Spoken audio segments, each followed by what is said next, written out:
નમસ્કાર વિદ્યાર્થી મિત્રો, દરેકનું ધોરણ 12 વિષય બેચની અંદર સ્વાગત છે. આપણે કેમિસ્ટ્રીમાં રાસાયણિક ગતિકી નામનું ચેપ્ટર જોઈ રહ્યા હતા. તેનામાં આપણે દાખલાઓ જોતા છે. કોના સંકલિત વેગ સમીકરણ નામના ટોપિકના દાખલાઓ જોઈ રહ્યા હતા અને લગભગ એ પતવાના જ છે. હવે એક જ દાખલો છે તે મેં કરાવું છું, બાકી આપણે પછી આગળ વધીએ નેક્સ્ટ ટોપિક પર. ચલો, હવે આ એક પ્રશ્ન છે. હવે આવો પ્રશ્ન મેં તમને બે એક વાર કરાવી ચૂકેલા છે, એટલે આ મેં હોમવર્કમાં આપું છું. બરાબર, કરવાનું શું છે, આ ટેબલ આપેલું છે તે ટેબલ બેઠો કોયડાનો દાખલો, કોયડામાં જે રીતે ગણાવેલો તે રીતે ગણવાનો છે. બરાબર, શું સૂત્ર આવશે? કે બરાબર બોલો 2.303 છેદમાં ટી લોગ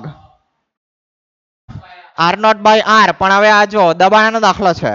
બરાબર, r નોટ એટલે આપણે શું લખીએ? pi લખીએ ને r એટલે શું લખીએ? આપણે pa લખીએ. pa ની જગ્યાએ આપણે અહીંયા પહેલો ઘટક અહીં તે આવી જાય, એટલે તમે અહીંયા PSO2Cl2 પણ લખશો. બરાબર, એવું પણ લખી શકો છો. એટલે આ સૂત્ર તમારે વાપરવાનું છે અને તેના પરથી તમને શું મળશે? k મળશે. બરાબર, એ k મળશે ને પછી જો કેટલેલું છે કે કુલ દબાણ 0.65 atm હોય તો પ્રક્રિયાનો વેગ ગણો, એટલે પાછું આ સૂત્ર તમારે લેવાનું છે.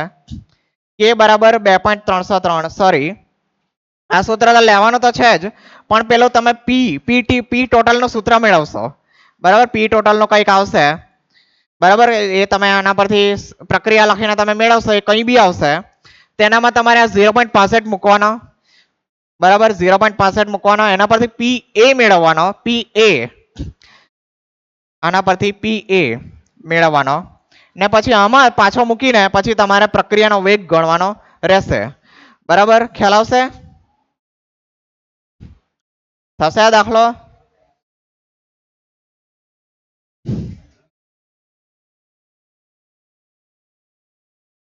ભાઈ થશે દાખલો? થશે. બરાબર, 4 માર્ક્સમાં પૂછાયો છે 1 વર્ષ પહેલા, એટલે આના પર ખાસ ધ્યાન આપજો. ચલો આગળ વધીએ. હવે આ દાખલો પણ તમને હોમવર્કમાં રાખું છું. બરાબર, આ દાખલો હોમવર્ક એ પાછળ લખ્યો છે હોમવર્ક. બરાબર, સર આ દાખલો હોમવર્કમાં કેમ આપો છો? કારણ કે આ દાખલો મેં કરાવીશ. બરાબર, આ દાખલા કેમ કરાવીશ? કારણ કે આની અંદર એક વસ્તુ બસ વધારાનો છે, બાકી બેઠો દાખલો પાછળનો સેમ છે. બરાબર, અહીંયા લખી દઉં કે સેમ એઝ 3.25. બરાબર, 3.25 સેમ એઝ. આવડે છે ને આટલું ઇંગ્લિશ? તો માન આવડે છે ને ઇંગ્લિશ? હા,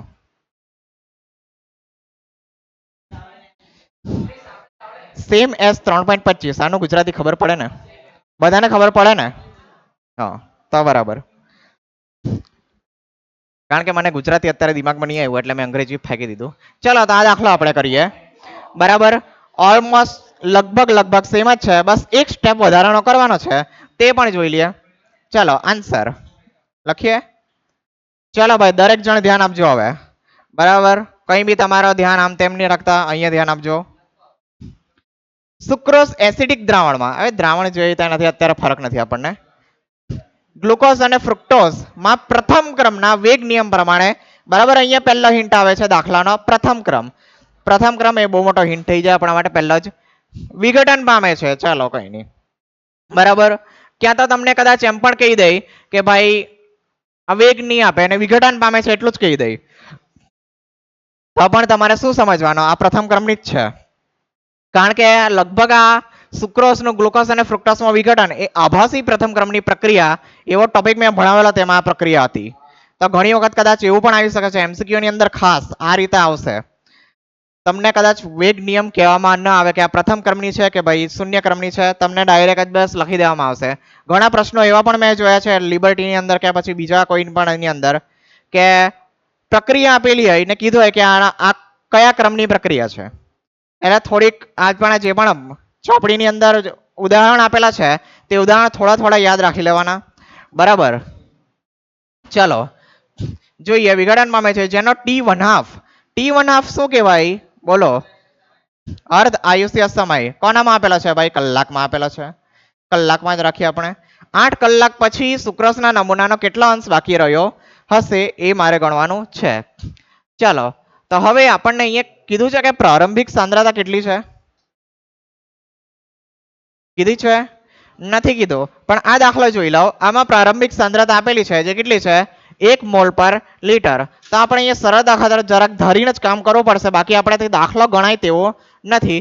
તો અહીંયા પહેલા ધારી લઈએ આપણે. ધારો કે આર નોટ બરાબર 1 મોલ, 1 મોલર લખી દઉં બરાબર. 1 મોલ પર લીટર પણ લખી શકો છો બરાબર. ચલો ભાઈ ધ્યાન આપો ભાઈ બરાબર. એ બધા અટક ચડા નહીં કરો. ચલો 1 મોલારિટી છે. હવે શું કરીએ? સૌથી પહેલા આ દાખલાની અંદર જુઓ. આ દાખલાની અંદર કે આપી દીધો છે, પણ આ દાખલાની અંદર કે મને આપ્યો નથી. શું આપેલો છે? T1 આપેલો છે. બોલો T1 પરથી આપણે કે ગણી શકીએ? બોલો કયો સૂત્ર મૂકીએ?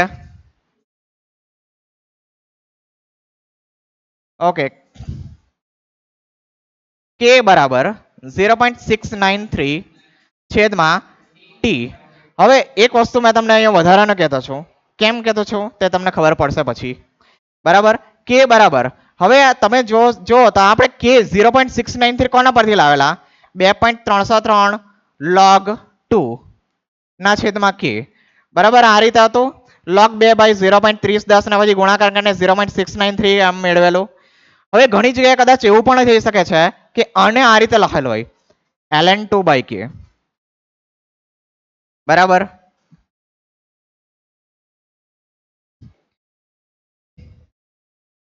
T1 બરાબર T1 બરાબર ln2/k અથવા તો ભાઈ k બરાબર ln2/T1 બધું સરખું જ છે બરાબર. પણ ઘણી જગ્યાએ કદાચ આવું પણ લખેલું હોઈ શકે છે. આ કંઈ નથી.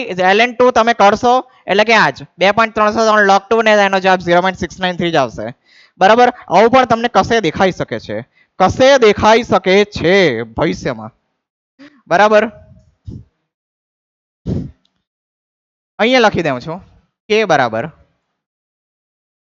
T1 બરાબર લખીએ. T1 બરાબર ln2/k. આ તમે કેવું છો કે ભાઈ મને MCQ માં તકલીફ પડે છે એટલે આવી બધી વસ્તુ મેં તમને કેવું છું. આવી વસ્તુ આવે છે પરીક્ષાની અંદર. ચલો તો આ 0.693 છેદમાં આ T1 ચલો 0.693 કેટલા છે? આપણો 3 કલાક છે. કલાકમાં જ રાખો, કોઈ તકલીફ નથી આપણને. કેટલા આવશે? 0.231 કલાક આવશે. આવશે આવશે બરાબર. બેઠો ભાઈ ભાગાકાર છે 2 3 1. ચલો હવે આપણી પાસે કિંમતો છે, બસ પ્રથમ ક્રમ માટે મૂકી દઈએ સૂત્ર. બોલો શું આવશે? કે બરાબર 2.303 છેદમાં ટી log સૂત્ર શું છે? r0/r. ચલો કે બરાબર 2.303 ટી 8 કલાક આપેલો છે આપણને બરાબર. આપેલો છે ને. log r0 આપણે ધારેલું છે 1 અને r શોધવાનો છે. હવે તમે લિબર્ટીમાં જોશો તો એ લોકો RT લખે છે. એ ચાલશે ભાઈ, આપણે એ ટી લખવાની કોઈ જરૂર નથી બરાબર. ખાલી r સમજી લખો. ચાલો હવે આવું કેમ છું? કારણ કે ઘણા લોકો ભાઈ મોટા ભાગે ભાઈ નોટમાં તો વ્યવસ્થિત લખતા નથી એટલે પછી લિબર્ટીમાંથી ખોલીને પછી દાખલા જોઈને આવે છે. હવે લિબર્ટીની અંદર ડાયરેક્ટ સ્ટેપ લખેલા હોય છે ને પછી તમને યાદ રહેતા નથી, એવું બધું થાય છે. એટલે મેં તમને કહું છું જરાક નોટ્સ વ્યવસ્થિત બનાવો ને તેમાંથી વાંચવાનો પ્રયત્ન કરો. કારણ કે કોઈક વાર મેં અહીંયા વધારે સ્ટેપ લખું છું જાણી જોઈને. કેમ? કારણ કે તમે વાંચી શકો એમાંથી વ્યવસ્થિત. તેમાં બહુ ડાયરેક્ટ આપેલા હોય છે બરાબર. મેં પોતે જોઉં ત્યારે ભાઈ બે મિનિટ પહેલા મારે વિચાર કરવો પડે કે કંઈક આમાં ટૂંકું બને. ઘણી વખત પાછા શું કરે છે, તમે કે બરાબર 2.303 ટી આ રીતે લખેલું હોય, સમય શોધવાનો એટલે ડાયરેક્ટ એ લોકો સૂત્ર મૂકે ટી બરાબર 2.303 છેદમાં કે. તમારે પછી તમારા મગજમાં બે પ્રોસેસ વધારે ચાલે કે ભાઈ આ કયું સૂત્ર છે, કઈ નવું સૂત્ર છે. તમે પછી એને ગોખવા બેસશો. એ ગોખવાના ચક્કરમાં પછી તમે પહેલું પણ ભૂલી જાઓ, એવું થાય છે બરાબર. આ બધું કેમ છું? કારણ કે અમે જાતે અનુભવીને આવેલા છે આ બધું. એટલે ચાલો એટલે ભાઈ એટલે મેં એ સ્ટેપ વધારે લખું છું ને ઝેરોક્સ પણ આપું છું. ઝેરોક્સમાંથી વાંચવાનો ટ્રાય કરો. એ લિબર્ટીમાં તમે જો એનો વાંધો નથી, પણ નોટ્સમાંથી વાંચો કાં તો એમાંથી વાંચો.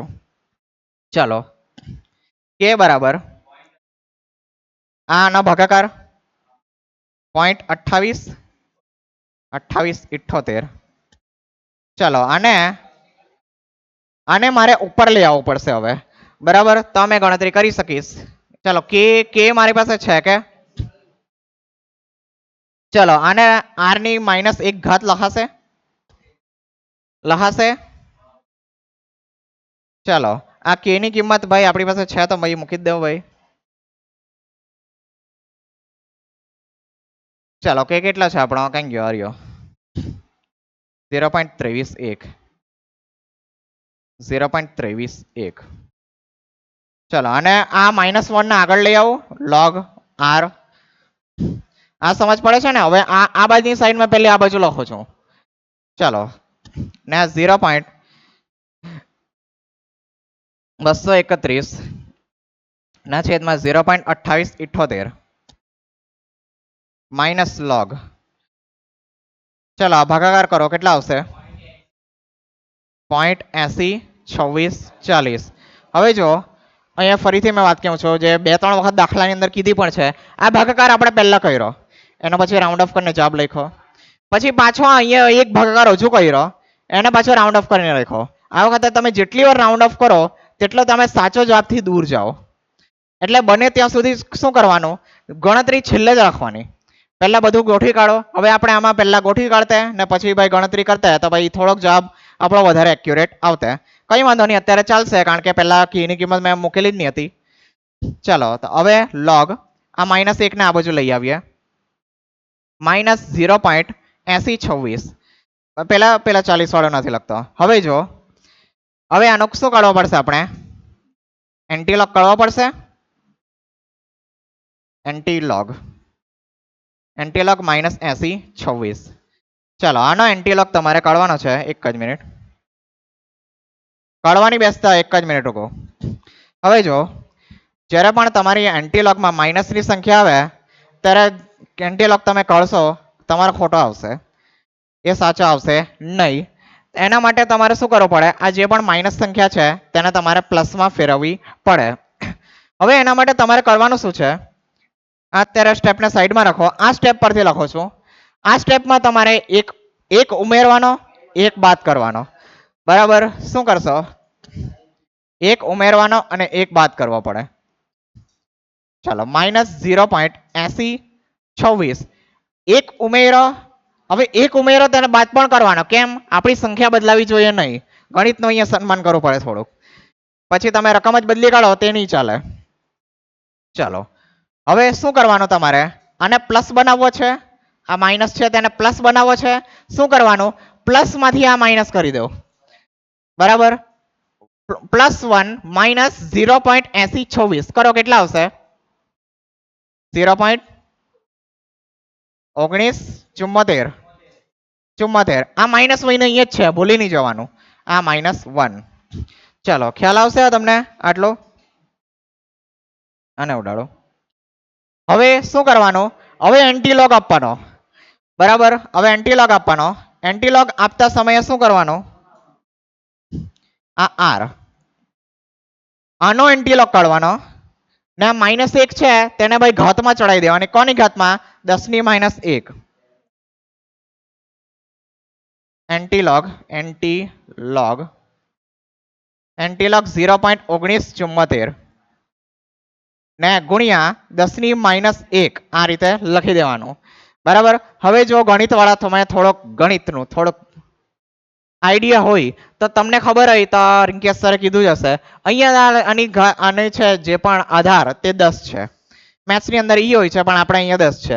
હવે તમે એન્ટીલોગ કાઢો એનો અર્થ શું થયો, 10 ની ઘાતમાં આ બધું તમે લેવો છો.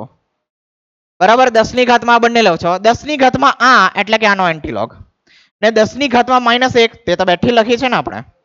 બરાબર? એટલે તમને ગોખો નહીં પડે એટલે મેં કહું છું. ચાલો હવે આનો એન્ટીલોગ કાઢી દો. થોડો દાખલો જરાક લાંબો થયો, એક્સપ્લેનેશન આવ્યું પણ આ સમજવું ખૂબ જરૂરી છે કારણ કે ભાઈ હવે માઇનસમાં એન્ટીલોગ મોટા ભાગે આવવાના છે. શું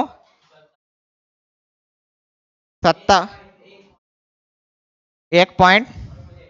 5753 ગુણ્યા 10⁻1.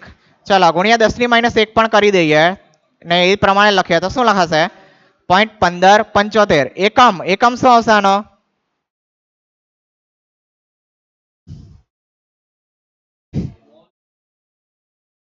Mall second inverse. અરે શું છે આ જુઓ મિત્ર. અરે કા કલાક ભાઈ આ શું છે આ? મોલર અથવા મોલ પર લીટર. બરાબર. શું થયું?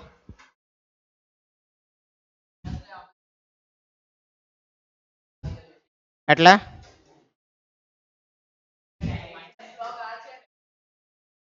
હા આનો ડાયરેક્ટ કાઢો તો આવશે. જો આવતો હોય તો ઠીક છે પણ મેં ભાઈ પેલા બી બેચ ની અંદર ભાઈ બહુ ટ્રાય કરી જોઈ ગમે તેમ કરી જોયું ને નથી આવતો. પછી મેં છેલ્લે અવિનાશ સરને જ મારે પૂછવું પડ્યું કે ભાઈ આ એન્ટી લોક કઈ રીતે કાઢીએ માઇનસના. બરાબર. હવે મારે પણ પૂછવું પડે કારણ કે મેં 5 વર્ષ સાયન્ટિફિક કેલ્ક્યુલેટર વાપર્યો છે. મેં ભૂલી ગયો ભાઈ. બરાબર. તેમાં તો ડાયરેક્ટ બટન આવે ડાયરેક્ટ એલએન કાઢી દઈએ અમે તો. બરાબર. એટલે ભાઈ આ રીતના કરજો ને આ કી છે જો આવતો હોય તો ઠીક છે પણ આ વસ્તુ યાદ રાખજો. બીજી હજુ એક વસ્તુ જો તમારે કરવી હોય તો તમે શું કરી શકો છો આ માઇનસ ને અહીંયા લઈ લો પછી માઇનસ પાછો અંદર જવા દો એટલે 1/r લખો ને પછી આનો એન્ટીલોક કાઢી દો જે આવે પછી તેને વ્યસ્ત કરીને પાછો જવાબ લખો. એક તમે આ વસ્તુ કરી શકો છો જો નહીં કઈ યાદ રહી તો. પણ આ વસ્તુ કરો આ ઇઝી જ છે વાંધો નથી. મોટા ભાગે આ થોડીક પેલી પ્રામાણિક પદ્ધતિ કહેવાય એટલે આ ઉપયોગ કરજો.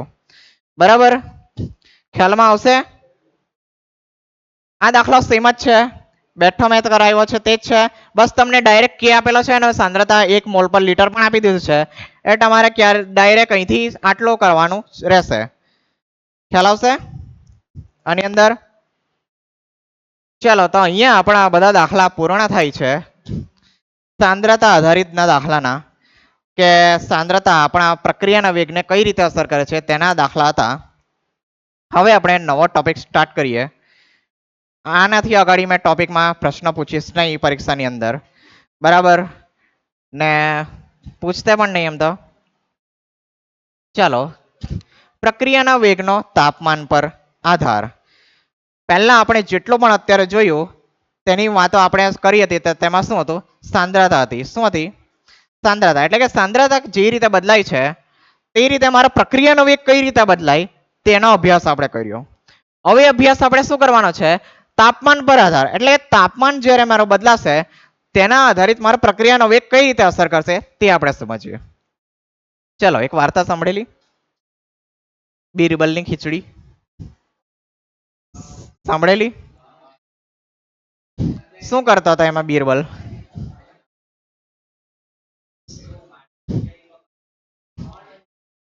ખીચડી અહીંયા નીચે ભાઈ આગ હળગાવે ને ખીચડી ત્યાં ઉપર એકદમ જ. બરાબર. એટલે ભાઈ એને જે પણ ગરમી મળતી હતી સીધી વાત કેવું છે તાપમાન એને મળવું જોઈએ હતું ખીચડી બનાવવા માટે તે પૂરતું મળતું નહીં હતું. આપણા ઘરમાં શું કરીએ આપણે ખીચડી બનાવવા માટે ડાયરેક્ટ ગેસ પર ચડાવી દઈએ. બરાબર. પેલા ને જલાવતા એને તે રીતે મસ્ત ચડાવી દઈએ. હા એમ તો પ્રેમથી જ બનાવીએ આપણે. તો શું થાય આપણે ખીચડી જલ્દી બની જાય. માની લો કે મારી ઈચ્છા થઈ ગઈ દુનિયાનો ભાઈ 40 ડિગ્રી 40 ડિગ્રી સેલ્સિયસ તાપમાન પડતો છે એકદમ બપોરના 3 વાગેલા 2 વાગેલા હે હું કઈ બાર તપેલી મૂકી દઉં તો જાતે રંધાઈ નહીં જવાની કે નથી રંધાવાની કારણ કે એમાં તાપમાન એને પૂરતું મળી રહેતું નથી. એટલે બસ મેં ખાલી આમાં આ ઉદાહરણથી કહેવા શું માંગુ છું પાછળ ભાઈ વાતો નહીં કરો અહીંયા ધ્યાન આપો વ્યવસ્થિત બેસો ભાઈ. T1 ચાલો તો મેં કહેવા શું માંગુ છું આ ઉદાહરણથી કે આપણો જેમ જેમ તાપમાન વધે છે તેમ તેમ આપણો પ્રક્રિયાનો વેગ કેવો થાય છે ફાસ્ટ થાય છે. પ્રક્રિયા વેગ કેવો થાય છે વધારે ઝડપી બને છે. આપણે મૂકીએ શાકભાજી લાવીને ફ્રીજની અંદર મૂકીએ. કેમ મૂકે ફ્રીજની અંદર? ફ્રેશ રહી તે માટે વધારે તાજું રહી. એનો મતલબ ફ્રીજમાં થાય શું છે એવું ફ્રીજમાં તાપમાન આપણે ઘટાડી દઈએ. આપણે જે પણ રૂમનું તાપમાન હોય તેનાથી આપણે નીચું તાપમાન રાખીએ છીએ. પુષ્પેન્દ્ર વાતો નહીં. તાપમાન આપણે ઘટાડીએ એટલે જે પણ પેલી બેક્ટેરિયા વગેરે માઇક્રો ઓર્ગેનિઝમ જે કહેતા હોય તે એને પેલો ખાવાની પ્રક્રિયા, એને બગાડવાની પ્રક્રિયા, એનો વિઘટન કરવાની જે પ્રક્રિયા હોય તેનો વેગ આપણે ધીમો પાડીએ કારણ કે આપણે તાપમાન ઘટાડ્યું. એના કારણે આપણો જે પણ શાકભાજી છે તે વધારે સમય સુધી ફ્રેશ રહી શકે છે. બરાબર. બાકી તમે જુઓ તો આપણે ઘણી વખત શું કરીએ, કંઈક આથવા હારું મૂકેલું હોય કઈ વસ્તુ, તેને આપણે રૂમ તાપમાને મૂકીએ, એનામાં કઈ આપણે તાપમાન આપીએ છીએ? તાપમાન જો આપીશું તો એ બધા બેક્ટેરિયા મરી જશે જે બધો એ આથવાની પ્રક્રિયા કરતા હશે. ને માની લો આપણે એને ઠંડો કરીને મૂકીએ, વધારે કરીએ તો પછી એ બેક્ટેરિયા કામ જ નથી કરવાના, એનો પ્રક્રિયાનો વેગ ખૂબ ધીમો થઈ જશે. એટલે કે આપણે તાપમાનની અસર હવે જોવાના છે. તો મોટાભાગની રાસાયણિક પ્રક્રિયાઓ તાપમાનના વધારા સાથે પ્રવેગિત થાય છે, એનો પ્રક્રિયાનો વેગ વધે છે. ચાલો ઉદાહરણ તરીકે એન્ટોફાઈના વિઘટન પદાર્થની મૂળ જથ્થાને અડધો થવા માટે લાગતો સમય કેટલો છે? લાગતો સમય 50 ડિગ્રી સેલ્સિયસ તાપમાને 12 મિનિટ છે, જ્યારે 25 ડિગ્રી સેલ્સિયસ તાપમાને 5 કલાક છે. પાછળ શું થાય છે પુષ્પેન્દ્ર, કીર્તન શું વાતો કરો છો? ઇન્ટરેસ્ટિંગ વાતો છે મને પણ જણાવો જરાક. હું પણ કેટલા દિવસો પછી મળ્યો છું, મારે પણ વાતો કરવી નહીં કે નહીં. ચલો અહીંયા ધ્યાન આપો. એન્ટોફાઈના વિઘટનને અડધો થવા સમય માટે કેટલા લાગે છે? 50 ડિગ્રી સેલ્સિયસ તાપમાને ભાઈ 12 જ મિનિટ લાગે છે, ખાલી 12 મિનિટમાં થઈ જાય. પણ માની લો કે ભાઈ મેં 25 ડિગ્રી સેલ્સિયસ તાપમાને રૂમ તાપમાને કરું તો 5 કલાક લાગે છે ભાઈ. ને 0 ડિગ્રી સેલ્સિયસ બરફ જવાની તો 10 દિવસ લાગે છે. ક્યાં 12 મિનિટ હતો ને ભાઈ 50 ડિગ્રી ઘટાડ્યો ક્યાં 10 દિવસ લાગે છે. બરાબર. તમે જાણો છો કે શું જાણો છો? કંઈ જાણતા નથી ભાઈ સાહેબ. તમે તે પણ જાણો છો પોટેશિયમ પરમેંગનેટ રંગ જોયો છે એનો કેવો હોય? જાંબલી રંગનો હોય, ઘેરો જાંબલી હોય, એકદમ જ ઘેરો હોય. KMnO4 અને ઓક્ઝેલિક એસિડ મોટાભાગે રંગવિહીન હોય છે. ના મિશ્રણને પોટેશિયમ પરમેંગનેટના રંગને નીચા તાપમાને ઊંચા તાપમાન કરતા ઝડપથી રંગવિહીન થાય છે. આના વચ્ચે રેડોક્સ પ્રક્રિયા થાય ને રેડોક્સ પ્રક્રિયા દ્વારા KMnO4 માંથી લગભગ MnO2 બને છે. એ MnO2 કેવો હોય છે? રંગવિહીન હોય છે. બરાબર. હવે કંઈ બીજું કંઈ બનતું હોય તો નથી ખ્યાલ, પણ MnO2 જ મોટા ભાગે હશે. એવું જાણવા મળ્યું કે રાસાયણિક પ્રક્રિયા માટે 10 ડિગ્રી સેલ્સિયસ તાપમાનનો વધારો કરવાથી વેગ અચળાંક લગભગ બમણો થાય છે. વેગ અચળાંક બમણો થાય એટલે પ્રક્રિયાનો વેગ પણ આપણો બમણો થઈ જશે. બરાબર. આ વસ્તુ યાદ રાખજો. ઘણા બોર્ડના પણ MCQ મેં જોયા છે, તેની અંદર ભાઈ આવો પ્રશ્ન આવે છે કે ભાઈ 10 ડિગ્રી સેલ્સિયસ નો વધારો થતો છે તો ભાઈ વેગ કેટલો થશે?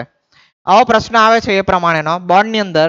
મેં કાલે તો નથી નાખ્યા આવા સવાલ કારણ કે ભાઈ કઈ આ ટોપિકમાંથી કંઈ એવો પૂછેલું નથી, કારણ કે આ ટોપિક ચલાવેલો નથી એટલે. પણ આવું આવે છે એટલે આ વાક્ય ખાસ ધ્યાનમાં રાખજો. ચાલો, રાસાયણિક પ્રક્રિયાનો વેગનો તાપમાન પર આધાર. આર્હેનિયસ. બરાબર.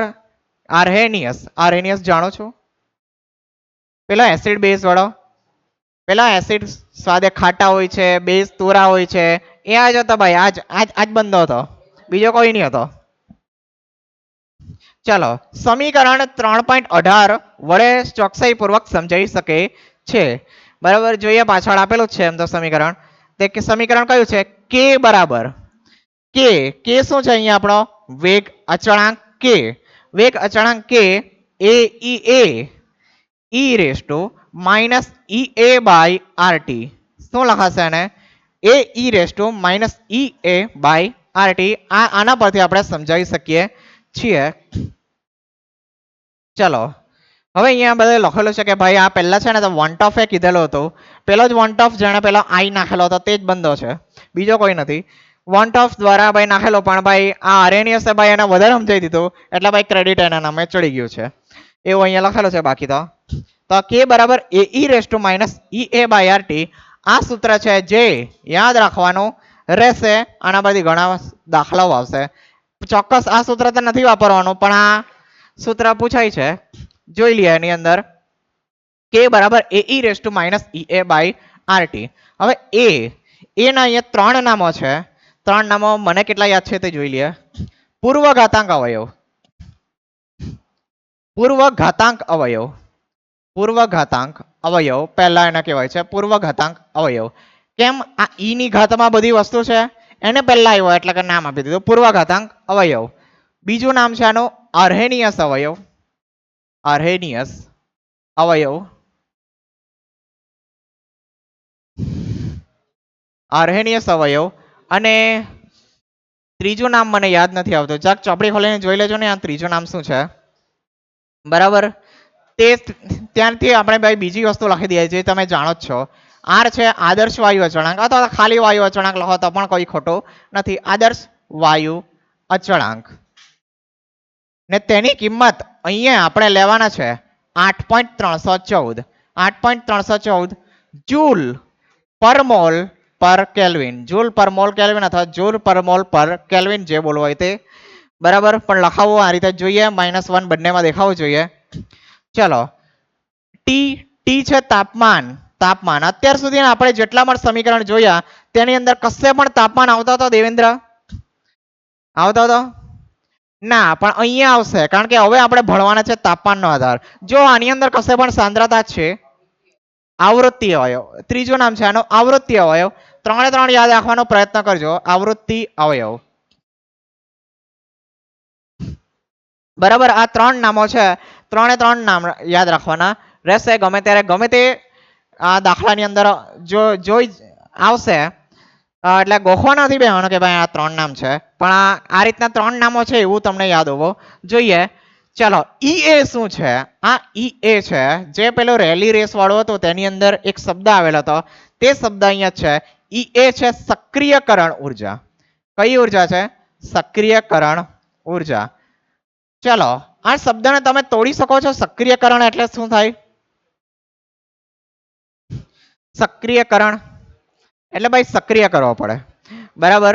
અહીંયા તમે લોકો બેઠેલા છો, તમે કઈ વાંચતા નથી, લખતા નથી. મારે સક્રિય તમારે કરવા માટે અહીંયા ક્યારનો મોટિવેશન આપું છું. બહુ ઉર્જા કરો છો. અહીંયા ટ્યુશનમાં પીટીએમ થાય છે. અવિનાશ સર 2 ફટકારા પણ લગાવે છે. આટલી બધી અમે ઉર્જા આપીએ છીએ છતાં પણ ઓછી પડે છે. એટલે તમારી સક્રિયકરણ ઉર્જા ખૂબ જ વધારે છે.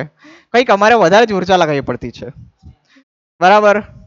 ચાલો તો હવે કેમિસ્ટ્રીની ભાષામાં વાત કરીએ તો અહીંયા પાછળ જોઈએ. આ આપણે આના પર મેં પ્રક્રિયા લખું છું. ચાલો તો ઉદાહરણ દ્વારા સમજીએ. સક્રિયકરણ ઉર્જા મેં પછી સમજાવું. ઉદાહરણ આપેલું છે. આ પ્રક્રિયા આપણે લેવાની છે. આ પ્રક્રિયા આપણે લઈશું. જોઈએ આની અંદર H2 છે. ચાલો ભાઈ શું કરો છો ભાઈ તમે? ભાઈ શું કરે છે તું? ધ્રુવાંશ ભાઈ ધ્યાન આપો. ચાલો ચાલો જેને પીડીએફ બનાવવાનો તો બનાવી લેજો, બાકી આ લોકોને આપી દેજો પછી. બરાબર. ચાલો H2. ચલો H2 ને મેં આ રીતે લખી શકું. આ રીતે લખી શકો પુષ્પેન્દ્ર? હવે મેં I2 ને આ રીતે લખી શકું. આ રીતે લખી શકું મેં. ચલો હવે આ પ્રક્રિયા જ્યારે થતી હશે આપણે તો અહીંયા લખી દીધું ભાઈ H2 ભાઈ વાયુમય છે, I2 પણ વાયુમય છે. બંનેમાંથી પ્રક્રિયા કરીને ભાઈ 2 HI હાઇડ્રોજન આયોડાઇડ મળી જાય છે. પણ એ ડાયરેક્ટ મળતો નથી. શું થાય છે? આ બંને પાછા અહીંથી કોપી કરી લઉં. ચાલો હવે આની અંદર થાય શું છે? જ્યારે આપણા H2 અને I2 માંથી આપણા HI બનવાના હોય ત્યારે આ બંને બંધ એ તૂટવાના શરૂ થાય છે. સૌથી પહેલા બરાબર તૂટશે. આ બંધ તૂટશે કે નહીં તૂટશે? આપણા નિપજમાં તો નથી આ. હવે આ બંને વચ્ચે તૂટવાના શરૂ થશે અને આ બંને બંધ શું થશે? બનવાના શરૂ થશે. આ બંને બંધ ધીમે ધીમે બનવાના શરૂ થશે ને આવો એક સંયોજન બનશે. શું બનશે? સંયોજન. સંયોજન નહીં કહેવાય એમ તો આને, પણ આવું કંઈક એક સંયોજન બનશે જેને શું કહેવાશે? આપણો સક્રિયકૃત સંકીર્ણ. સક્રિયકૃત સંકીર્ણ અથવા તો એને મધ્યવર્તી કહી શકાય. મધ્યવર્તી સક્રિયકૃત સંકીર્ણ. મધ્યવર્તી સક્રિયકૃત સંકીર્ણ. મધ્યવર્તી કેમ? તો જે આ બે ની વચ્ચે આવે છે, જે અહીંયા નથી લખેલું પણ આ રીતનું કંઈક બને છે. બરાબર. હવે આને લખી દઉં. આ બી, અહીંયા બી ફોર બ્રેક બી ફોર બ્રેક એટલે તૂટે છે, અને એફ લખી દો, એફ ફોર ફોર્મેશન, ફોર્મેશન એટલે બને છે, એ રીતે ટૂંકમાં લખી દઉં છું, પણ તમે સમજી શકો છો પીળો રંગ એટલે ભાઈ એ બને છે, અને ભાઈ લીલો રંગ એટલે તૂટે છે. હવે પછી થશે શું, અહીંયા એક HIM બની જશે, આ બંને સંપૂર્ણપણે તૂટી જશે ને આ બંને સંપૂર્ણપણે બની જશે, અને આપણને HI ના બે અણુઓ આપણને છૂટા છૂટા જોવા મળશે. બરાબર, ખ્યાલ આવે છે? ચલો હવે આપણે આનો આલેખ સમજીએ. સક્રિયકરણ ઉર્જા સમજાવું છું, પણ એના માટે આપણે આલેખ જોવો પડશે. ચલો, સ્થિતિ ઉર્જા, બરાબર, સ્થિતિ જ આ શબ્દ ભૂલી જાઓ તો પણ કઈ વાંધો નથી. ઉર્જા છે ભાઈ અહીંયા પ્રક્રિયા અક્ષ, એટલે કે ભાઈ મારી પ્રક્રિયા કેટલા અંશે આગળ વધી છે તેને જોવાનું છે. તો ભાઈ મેં અત્યારે વાત કરું તો અહીંયા છે કંઈક મારો H2 અને I2, H2 પ્લસ I2 મારો કંઈક અહીંયા છે. શું વાતો થાય છે આયુષ, સ્ટીવન? કઈ બોલ્યા નથી ભાઈ, કઈ નથી બોલ્યા.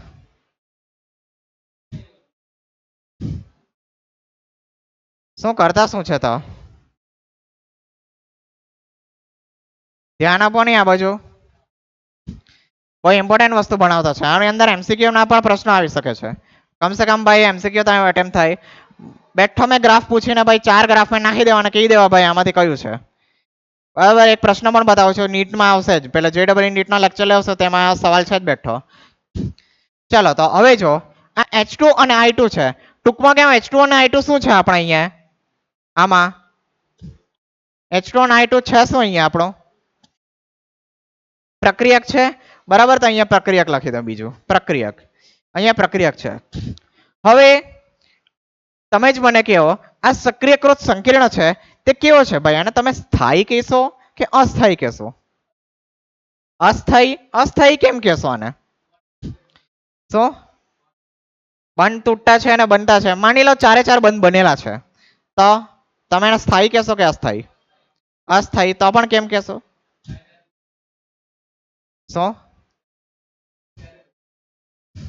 4 બંધ પણ બંને બે વચ્ચે તો એક બંધ છે ને.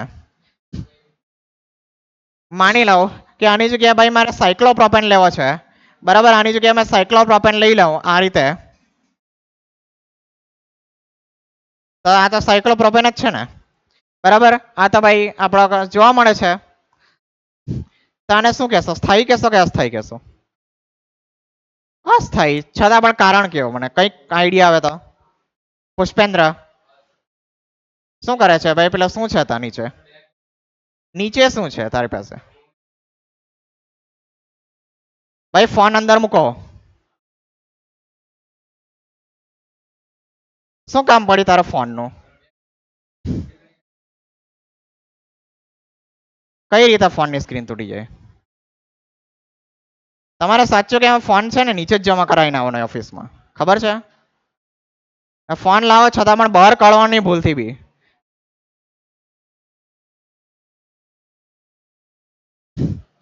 જરાક સિરિયસ બનો, સાચું કહેતો છું મેં.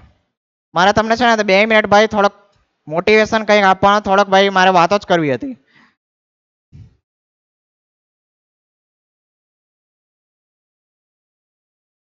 ભાઈ ધ્યાન આપી લો થોડોક. 1 વર્ષ છે તમારું, પછી પણ તમારે ભણવાનું જ છે, પણ તમારે આ 12મા જેવી મહેનત તો નથી કરવી પડવાની. તા મહેનત તમારી થોડી ઓછી લાગશે. ચાલો હવે આ અસ્થાયી છે તેનું કારણ શું થાય? આ અસ્થાયી છે. અહીં હાઇડ્રોજન ના બંધ જુઓ ભાઈ, હાઇડ્રોજન ભાઈ 2 બંધ બનાવેલો છે એવું વિચારો. ભાઈ હાઇડ્રોજન પાસે ઇલેક્ટ્રોન જ કેટલા છે? 1 ઇલેક્ટ્રોન છે બાપુ. 1 ઇલેક્ટ્રોન છે એ અહીંયા મોકલે કે અહીંયા મોકલે? બરાબર, એક બંધ બની રહ્યો છે, આ બની રહ્યા છે અને આ તૂટી રહ્યા છે, એટલે કે આ ખૂબ અસ્થાયી છે. હવે આપણા કેમિસ્ટ્રીની અંદર આ વસ્તુ હંમેશા યાદ રાખજો, જે પણ અસ્થાયી હોય તેની ઉર્જા ખૂબ વધારે હોય, અને જે સ્થાયી હોય તેની ઉર્જા કેવી હોય? ઓછી હોય છે. અહીંયા મેં લખો છો, ખાસ યાદ રાખજો, ઉર્જા ચલે છે 1/, સ્થાયીતા. સ્થાયીતા, બરાબર. જેની ઉર્જા વધારે હોય તેની સ્થાયીતા ઓછી હોય, બરાબર. અમુક લણા હોય, વિચુક ક્લાસમાં કર્યા કરતા હોય, એની ઉર્જા કેવી ખૂબ વધારે હોય, કારણ કે એની પાસે ખૂબ એનર્જી હોય. એનર્જી નાના બાળકો જોયા છે, કુદાકુદ કર્યા જ કરતા યાર, ગમે તેમ કુદાકુદ કરતા હોય, બહુ ઉર્જા એ લોકો પાસે. પછી જેમ જેમ આપણે મોટા થઈએ થોડાક સ્થાયી થતા જઈએ ભાઈ, પછી આપણી પાસે પણ કેટલી ઉર્જા આવી વધારે, થોડાક વાર શાંત બેસીએ થોડાક ઉર્જા ઓછી આવી, બરાબર. બાકી પછી આપણે પણ કેવું વિચારીએ કે ભાઈ મસ્ત ડિગ્રી જોઈતી છે, મસ્ત આપણા એક જોબ મળી જવી જોઈએ, લગન વગન થઈ જવા જોઈએ, પછી ભાઈ શાંતિથી સેટ લાઈફ જોઈતી છે, સ્થાયી લાઈફ જોઈતી છે, સીધી વાત કહી દઉં, બરાબર. બાકી સ્થાયી લાઈફ હોય મસ્ત એકદમ, ઓફિસમાં બેસીને કામ કરવાનો એસી વાળા રૂમમાં, એવું જ આપણે વિચારીએ છીએ ને એવું જોઈએ, એકદમ સ્થાયી. માની લો તમે સ્થાયી નથી, ખૂબ અસ્થાયી છે. અરે પેલો કોઈ ફોન કરે ભાઈ, ત્યાં ઉપરથી બોસનો ફોન આવ્યો, ભાઈ આવી જા, તરત આવવું પડે છે. રાતના ભાઈ 12 વાગે પણ બોલાવે તો બી ભાઈ આપણે જવું પડે છે. આવો પછી લાઈફ હોય તો આપણે ઉર્જાની હોય તો બી ઉર્જા રાખીને આપણે આગળ વધવું પડે એમ. એટલે કે અસ્થાયી છે એની ઉર્જા વધારે છે, સ્થાયી હોય તો ભાઈ આપણે શાંતિથી છે, આપણી ઉર્જા ઓછી છે. શું થયું જાનકી, શું થયું? ચાલો ભાઈ, તમારે ભાઈ કમેન્ટ્સ કરવાની બહુ જોઈએ કે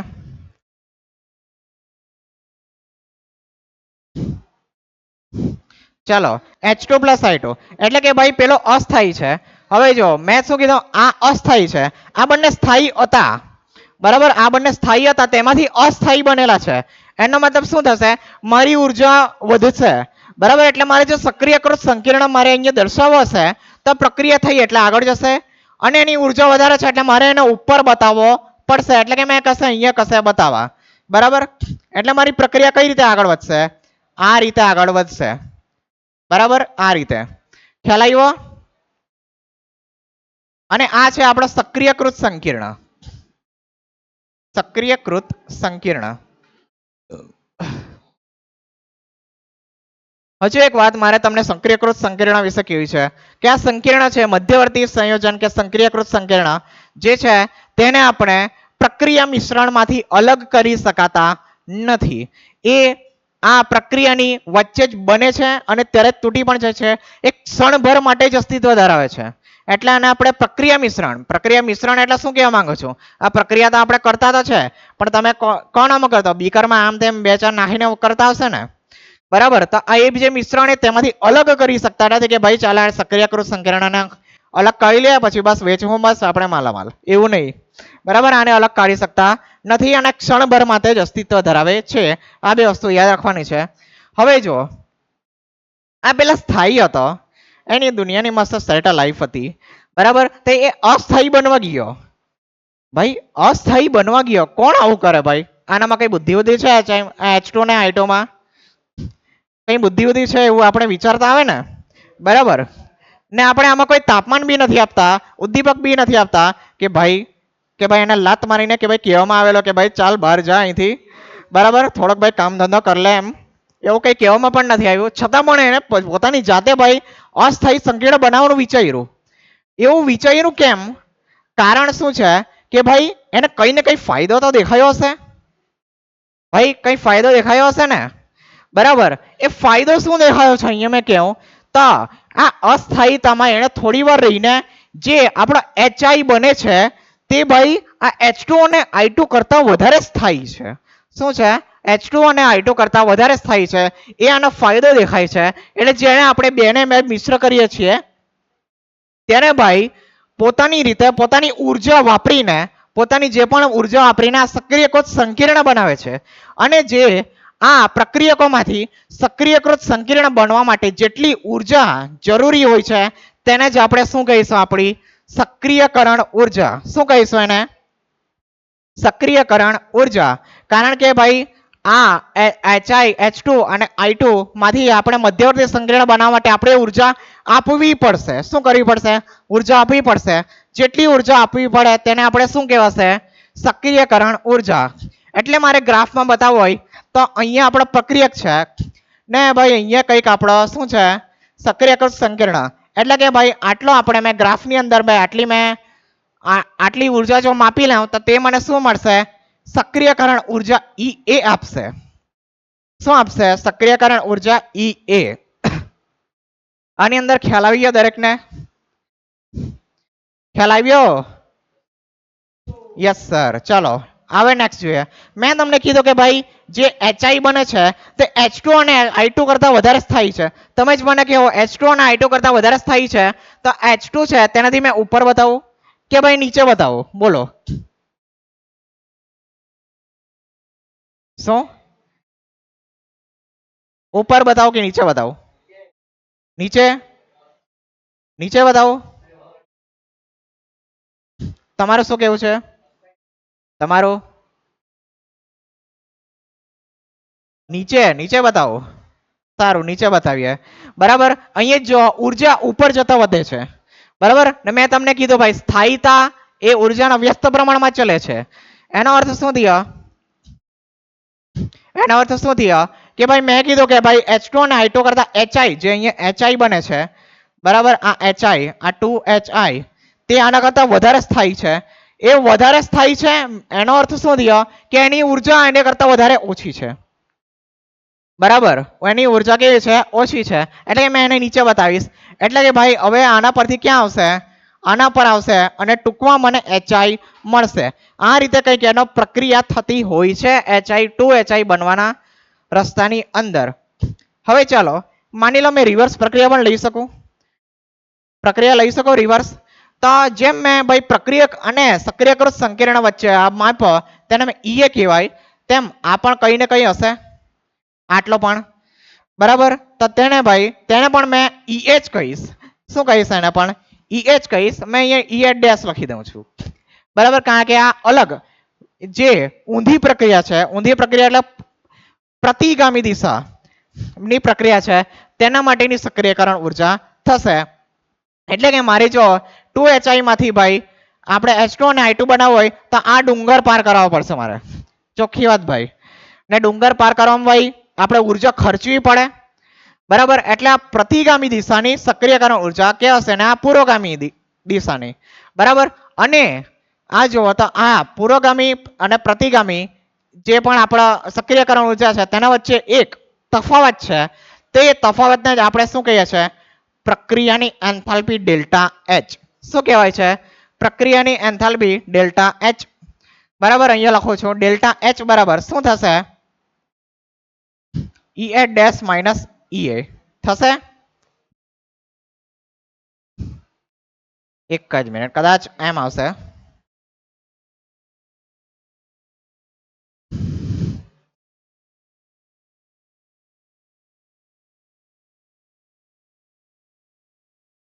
ઓકે એમ જ આવશે.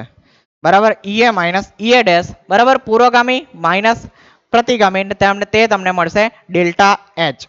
બરાબર અહીંયા થતા પ્રક્રિયામાં જે પણ ઉષ્મા હશે તે છૂટી પડશે. છૂટી પડશે કેમ? કારણ કે વધારેમાંથી ઓછી ઉર્જા વાળું મળે છે તો એ ઉર્જા શું કરશે? છૂટી પડશે ને એ માઇનસમાં આવશે. એટલે કે આની ઉર્જા વધારે છે અને પેલાની ઓછી છે. ઓકે ભાઈ આ જ આવશે. ચલો ચાલો થોડો કન્ફ્યુઝન થઈ જાય. બાકી આની અંદર સમજ પડી? સક્રિયકરણ ઉર્જા કોને કહેવાય છે? ફરીથી કહું છું. બરાબર તમારે EA ડેશ નથી જોવાનો. મોટા ભાગે આપણે EA જ જોવાના છે. શું છે? જે પણ પ્રક્રિયક છે ત્યાંથી સક્રિયકૃત સંકીર્ણ બનવા માટે જે પણ ઉર્જા આપણે આપવી પડે છે તેને સક્રિયકરણ ઉર્જા કહે છે. જ્યાં આપણે ખીચડીમાં હતી તે આપણે તાપમાન વધારીને એ સક્રિયકરણ ઉર્જા આપતા હતા. બાકી આપણી ખીચડી કોઈ દિવસ બનવાની નથી. ખ્યાલ આવશે આની અંદર દરેકને? ખ્યાલ આવશે? ચાલો ભાઈ અહીંયા કોઈ છે બીજો કોઈ ગ્રાફ નથી. ચાલો તો ચાલો આજે આપણે આ થિયરીની અંદર આટલું જ રાખીએ છીએ. અહીંયાથી પછી એક બીજી થિયરી છે જેમાં પેલા આ મેક્સવેલ આવે છે. મેક્સવેલ અને બોલ્ટ્ઝમેન લુડવિક બોલ્ટ્ઝમેન તેની વાત આપણે કાલે કરીશું. ને કાલે અને પરમદાડે ભાઈ લગભગ કાલે મોટા ભાગે ભાઈ બધી થિયરી પતાવવાનો પ્રયત્ન કરીશું. ને પણ કાલે તો પરીક્ષા હશે. કંઈ નહીં પરમદાડે આપણે કરીશું. બાકી તમારે આ ટોપિક પરીક્ષા માટે નહીં વાંચતા પણ હા એમ વાંચીને આવજો પરમ દિવસે. બરાબર હા ને મેં તમને કીધું તે આની અંદર જે પણ પ્રશ્ન છે કઈ રીતે પૂછાય છે? માની લો આ ગ્રાફ મેં તમને આપ્યો છે ત્યાં મેં આ દર્શાવી દીધું. આને EA કહેવાય છે. મેં તમને કહી દીધું કે નીચેનામાંથી સાચો આલેખ કયો છે? નીચેનામાંથી સાચો આલેખ કયો છે? મેં અહીંયા આટલામાં બતાવી દઉં આને કહેવાય ઈએ, પછી કહી દઉં આને કહેવાય ઈએ, પછી કહી દઉં આને કહેવાય ઈએ, ને પછી કઈ મેં ભલતું જ બતાવી દઉં તેને કહી દઉં તેને કહેવાય ઈએ. નીચેનામાંથી કયો આલેખ સાચો છે? પ્રશ્ન બને આવો એમસીક્યુ? તમને વિચારો કે ભાઈ આવું તો કઈ ભણ્યા નથી. અરે ભણી ગયા છે ને એને જે ડબલ નીટમાં આવો એક પ્રશ્ન છે જ, તે આપણે કઈ નહીં પછી જોઈશું. ચાલો તો આજે આપણે લેક્ચર મેં અહીંયા જ એન્ડ કરું છું. આપણે નેક્સ્ટ લેક્ચરમાં ફરીથી મળીશું. આ ટોપિક આપણે આગળ વધારીશું અને થિયરી બધી કમ્પ્લીટ કરીશું. ચાલો.